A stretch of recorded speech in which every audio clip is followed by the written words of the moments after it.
So this is going to be the first time I'm ever doing a list like this where it is the top most hyped streetwear and fashion brands of 2020, my list anyway. And I'm only bringing this up because honestly, it's November, it's finna be December, the year's done, the year's been done, okay? So by the time Christmas hits, you guys are ready for 2021. So it's time to bring out those brands that pretty much did the best, in my opinion, of 2020. It's your boy Keezy. It ain't easy being Keezy. Let's get it.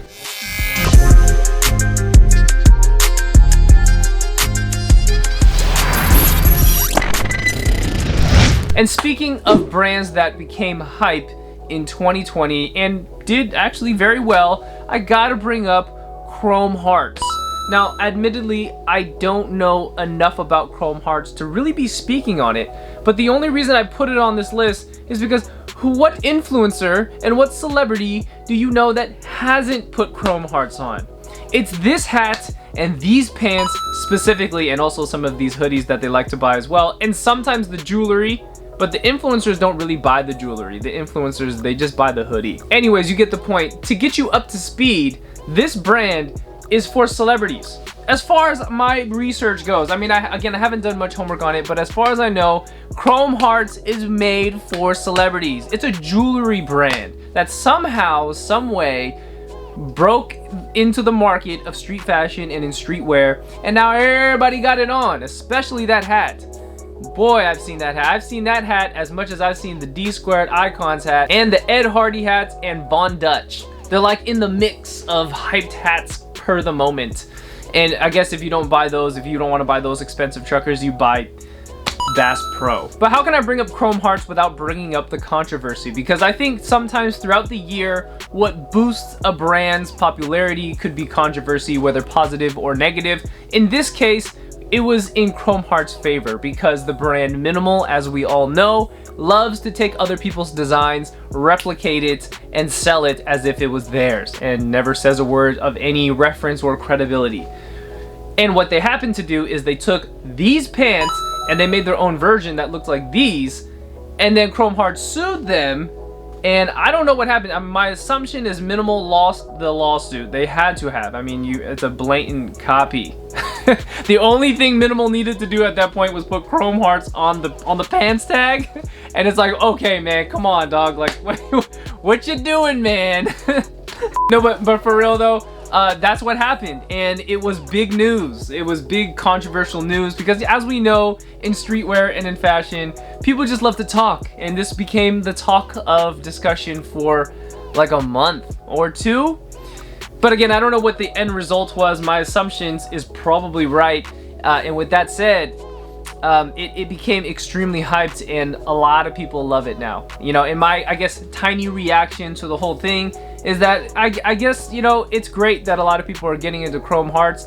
I just hope that the people that are getting into it can actually afford it, right? I mean, this is a brand really built for celebrity money. We're not talking about, you know, 9-to-5 money. We're talking about celebrity, you know, A-list celebrity money. You know what I'm saying? Unless you're buying reps, I don't know what you're doing out there. But yeah, I mean, that's just my thoughts on it. I mean, if you can afford it, enjoy it. If you can't afford it, I mean, there's a lot of options out there. I'll keep it at that. Let's move on to number 2.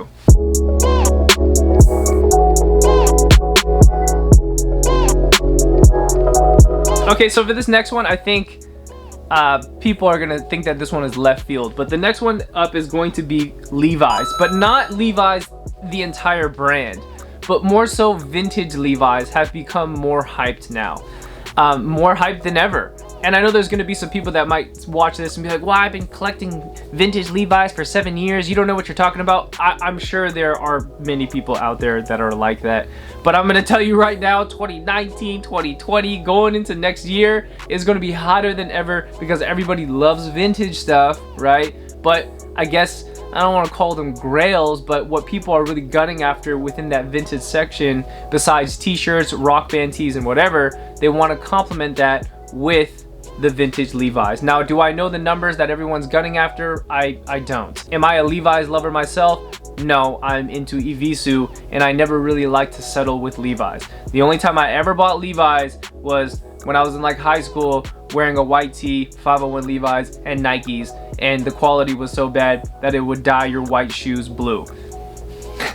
From then on, I never really wore it too much. But other than that, I'd always go for a pair of Visus. But again, as far as I can tell you right now, 2020 and even last year, going into next year, people are still going to be buying vintage Levi's. You know what this reminds me of? This reminds me of the book Amatora. If you haven't read that book, I would go read, especially if you like this whole vintage Levi's wave and this trend, or this this hyped section of Levi's, I guess you can say. I would read that book for sure. You know, there's a lot of information in there that would teach you about why Japan saved American fashion, and also why Japan owns like 80% of vintage Levi's in the world, like all of it. It's a crazy historical thing. Again, not here to talk about the book, but Levi's extremely hyped for 2020. Let's move on to number 3.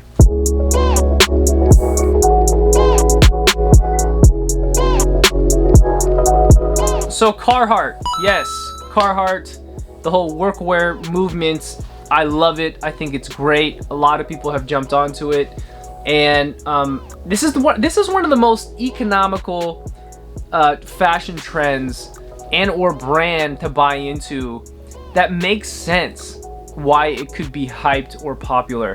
And again, this is another one where it's like, it's not hyped in a way where you're gonna get a crazy amount of resale on it. Maybe some of the vintage Carhartt, which a lot of people love buying the vintage Carhartt, and I don't know how much people actually pay for that stuff, but it could be expensive, I don't know. But majority of it, you could just go to the store and buy brand new Carhartt, and it's not like people are clearing the racks or anything, so that's a major plus. But Carhartt has really climbed the ranks in this past couple years. I think it was 2017 and 18 when they started collaborating with just a bunch of brands. And the one that hit for me the first time was when Carhartt linked up with Heron Preston. And this is the time when Heron Preston kind of first came out, and he was designing some of the uniforms for the New York Fire Department and the police station and things like that. And when I heard it, I was like, this is cool, you feel me? But I didn't see it at the moment. Then after that, I think by 2018 or 19, I can't remember which year, they also collaborated with Bape. And then they started collaborating with like everybody. It was crazy. It was all over the place. They did Nike and a whole bunch of other stuff.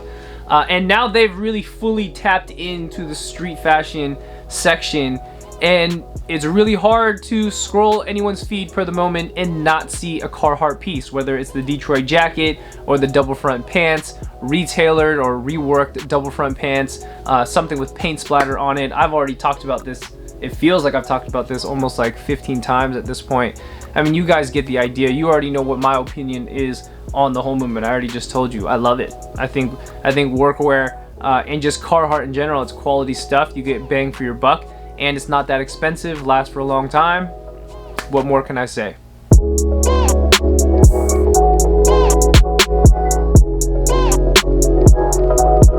So the next one, by no surprise, I gotta put on the list, is going to be JJJJound. I almost want to pronounce it JJJJJ. And this is another one I don't know that much about, but man, I can tell you, JJJJound, in my opinion, I really think was the one to help assist New Balance to catapult in that new section of, I guess, hyped and or as a trending brand and a more talked about brand in 2018, 19, and in 2020. I think where it helped out for New Balance, so this is kind of like a two-part deal. I'm talking about JJJJound and I'm talking about New Balance for 2020. They've both been kind of hyped. But where I think New Balance was already heading in the right direction was that by 2018, everybody was on the dad shoe wave. Everybody wanted dad shoes, bulky this, bulky that, and you know, by that time, even Fila came out with the Fila Disruptors. Everyone's like, oh my god, I think we've gone too far. And then people started kind of reverting back, well, maybe I don't want it bulky, but I just want a dad shoes. And then people started putting the New Balances on, and then that kind of, you know, snowballed, and actual sneakerheads coming from Jordans and wearing Yeezys and whatever put the New Balances on. They were like, man, these things kind of comfortable. These motherfuckers, I see why old people wear this shit. You know what I'm saying? So after they put that on, and then they did the whole JJJJound thing, they started doing other collabs, and then it just started to catapult. And I think by end of 2019, that was like one of the first times I saw a pair of New Balances reselling for $500. I'm like, bruh, New Balances? You feel me? New Balances for 500? What are you, huh?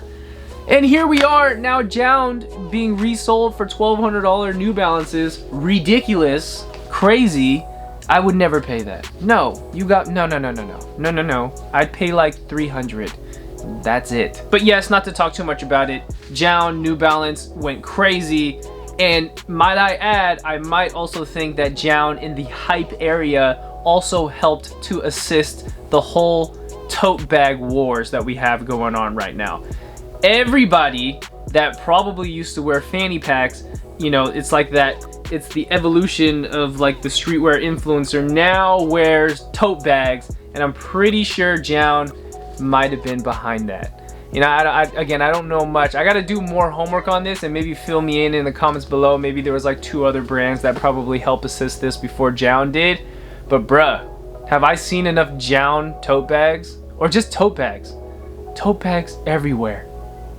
I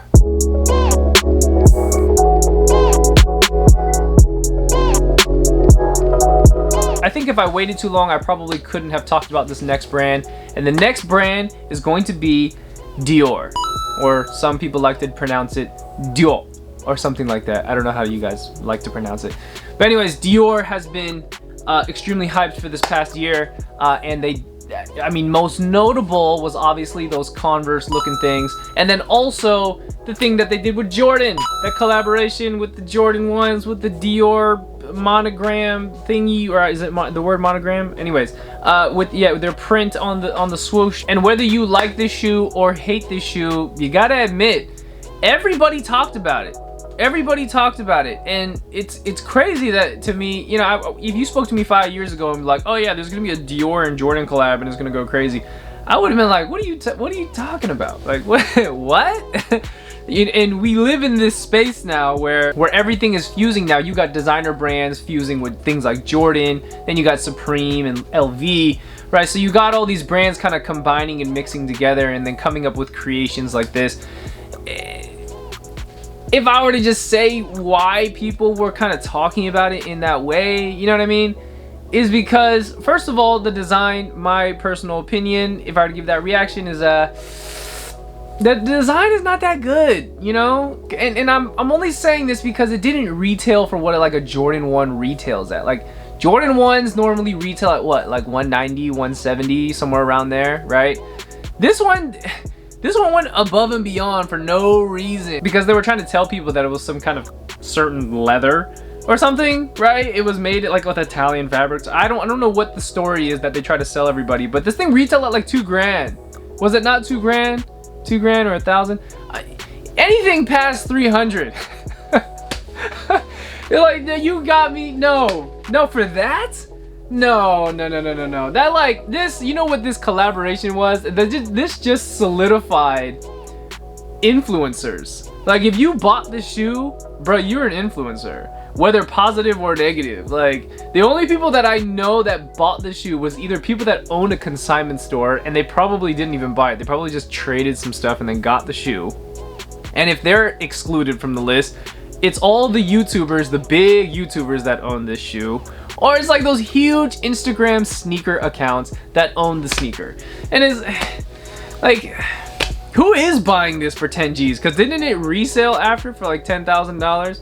Anywho, well, anyway, let's backtrack, because we're talking about Dior and we're not just talking about this collaboration. Yes, the collaboration was hyped, but Dior as a brand in 2020 has just done they've done a good job, and they've also scooped up a lot of people. They even scooped up Yoon from Ambush, which was, in my book, a major plus. I love Ambush and I love what Yoon does, all of her designs to me throughout the years, even from the POW chains from Big Sean way back in the day. Even that was lit. And going into 2020, much applaud to her for linking up with Dior, and for them to even see her as someone to hop on board to be a part of the jewelry design team, or I don't know exactly what her title was, but very proper, very good move. And they've also made other good moves as well, just as a brand, entirely for 2020, so I had to put them on the list. Extremely hyped, especially those freaking Jordans.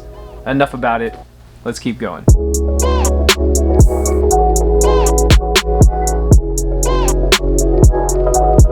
Okay, gallery department. But this whole flared pants deal, reworked workwear, reworked double front Carhartt knee pants and whatever, and flaring your pants and cutting the inseams to make it flared at the bottom so it covers your shoe. Now everybody's kind of doing it. Some of them start to look like bell bottoms. Yeah, we can blame them and point the finger at them, but really the originators was True Religion. But yes, the gallery department throughout 2020 and mid 2019 moving into 2020. The first time I saw it, I believe, was Virgil. Virgil was rocking it at some either award shows and or some of his fashion shows. He was wearing it as well. And other celebrities had also put them on. And then now it's kind of hit towards the lower level of people that are into streetwear or into street fashion have now seen this look and fully adopted it for 2020. And everybody either got these on or some other person that remade them, because if you ask me, gallery department is really expensive. Yes, I understand that they have, you know, tailors in there that are A1 steak sauce, okay? But $1,200? Whoo, boy, that's expensive. That's expensive. I don't think I've ever spent $1,200 on a pair of Vivisus. Like, the most I've ever spent on a pair of Vivisus might have been like $650, $700, right? Way back in the day. But $1,200, you can miss me with the bullshit. I don't want it. I don't want it. But again, going off track, gallery department, extremely hyped. And I would say that they're the one that started this whole flared thing. So I gotta kind of give them that credit for 2020. Need I really say more? I've already talked about them multiple times on my channel. Let's keep going.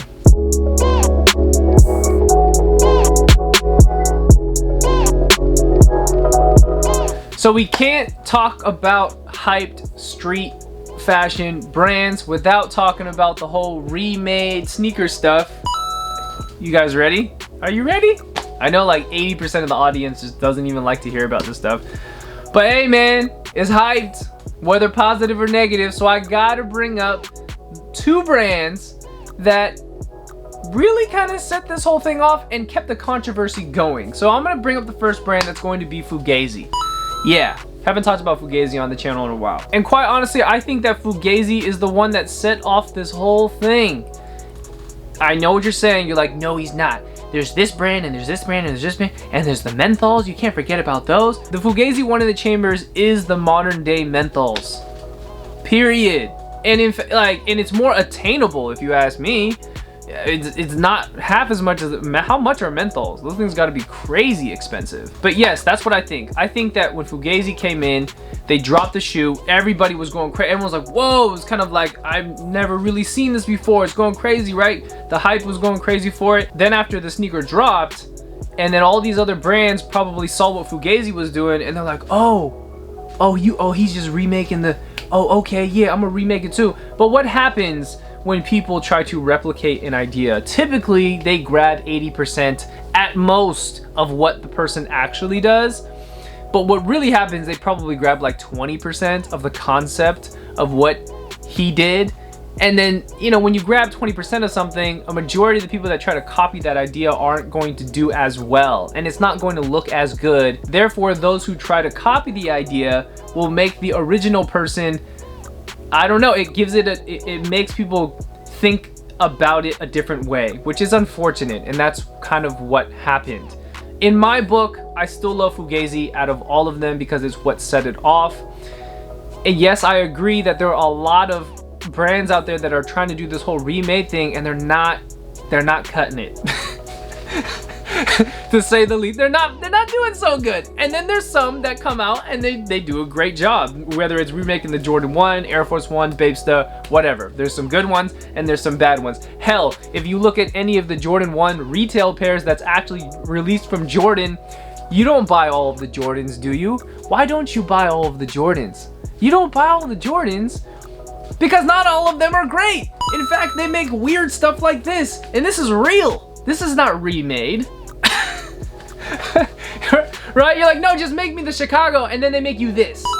And you're like, oh, dude, like, what is that? And this is real, mind you. All right? So it happens on both ends, retail and remade stuff anyway. Right? It is what it is. I'm not here to convince you, but I'm just saying, as far as 2020 goes, as far as hype goes, Fugazi one in the chamber, killed it. And still in my book, did the best. all right? Now, speaking of remade sneakers, I don't want to drag this on too long, but Warren Lotus, ooh, controversial, bringing up Warren Lotus. Yeah, Warren Lotus. He is the one now that is taking the controversy to a whole new level. Because if you ask me, the whole remade sneaker idea is kind of like a thumbnail. It's like a thumbnail. It's like a YouTube thumbnail, or just a thumbnail in general. You try to grab people's attention. You make the shoe so people go, oh, whoa, that's crazy, right? And Warren Lotus is doing the same thing, except he kind of took it a little too far. And them shits, those are dunks. Those are dunks. Those are dunks with a face on it. And somewhat, he's kind of hiding behind the mask of I'm an artist and this is a custom, when there's kind of, it's a huge gray area. But whatever, we're not here to talk about that. But as far as hype goes, as far as controversy goes, whether positive and in this case negative, Warren Lotus is taking those controversial heights to a whole new level that it's hard for me to even talk about. I'm gonna leave it at that. Is it hyped? Yes, absolutely it's hyped. It's totally hyped. He's got a ride or die fan for him at this point, and then he's got a lot of people that are just totally against it. They're even trying to cancel Jeff. Sneakerheads are interesting. They really are.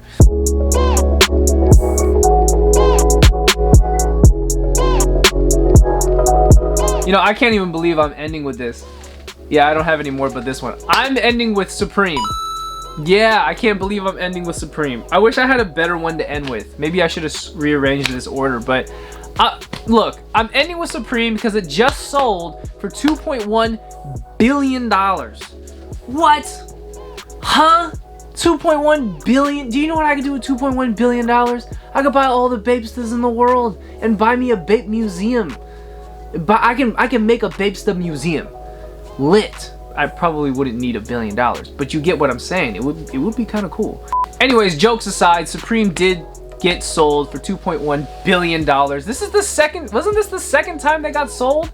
Am I wrong? I thought this was the second time they got sold. But I know what some people might be saying. You'd be like, well, wait a second. Supreme kind of died, didn't it? Oh, but if it's dead, why would a company buy it for 2.1 or 2.2, however much it is, billion, or even $1 billion for that matter? Why would you spend that kind of money if the numbers were no good? Do you really think that someone would buy a brand and not look at the books and spend 2.1 billion or even $1 billion on a brand without seeing whether or not the brand is doing well? The answer is no. Of course it's probably doing good financially. But, you know, for early adopters and people that are, I guess, tastemakers in street fashion and what have you, has now become this conversation of whether or not Supreme is relevant, and wearing the BOGO has the same effect that it did in 2018.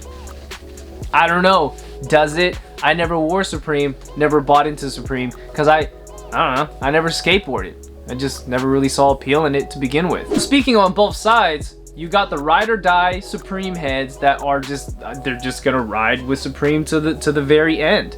And then you have the people that were in it for the hype.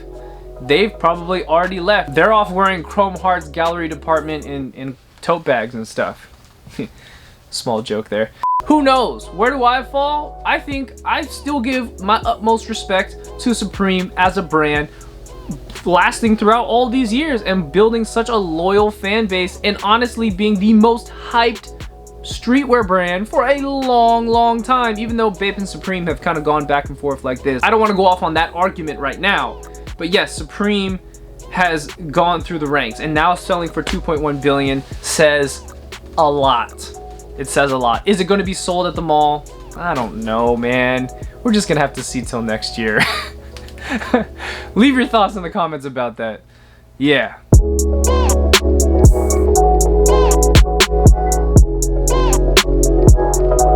Alright guys, that's it. That is all. Obviously there's more. There's more that I should have put on this list. And if you felt as if, you know, there was one you were waiting for and you were dying for me to talk about, put it in the comments, create a thread. We can all talk about it down there, converse about it. If there's something in this video that you disagree with me on, and you totally hate me for and you want to write a Bible about it, put it in the comments, man. We would love to chat. All frustrated comments are welcome at Keezy TV. So with all that was said today, I appreciate everyone for tuning in. Make sure you guys and girls keep it locked from clothing, music to culture. It is your boy Keezy. I'll see you next time. Peace.